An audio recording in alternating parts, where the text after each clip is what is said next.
when you download and install Firefox or Google Chrome, whatever browser that you use, when you download and install your application, that application is going to be downloaded into your storage. Your storage can be different things. We'll just use a hard drive for now. Most of our devices have hard drives.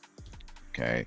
Your application is going to be downloaded and installed in this storage. Your storage is something that will always persist. Storage is something that if I save a file on my computer, if I save a folder, if I save some type of document, some type of picture, some type of video, or some type of application, if I download and install it onto my system, it's going to be stored in a storage device or on a storage device.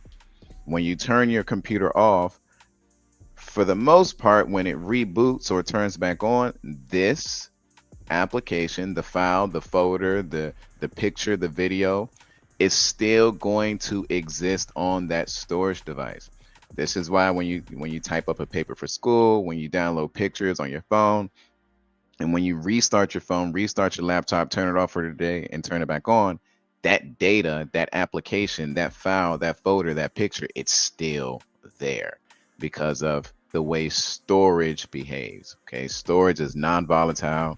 The data should not be wiped away after it's stored there. And Firefox is going to store different things in storage, right? So if you download a file from Firefox, if you go to onlinesecurity.com and download one of our syllabus for one of our workshops, you will see that storage, you will see that file after reboots. After you turn off your computer and turn it back on, you'll still see that syllabus there, okay? Because that's the way storage works.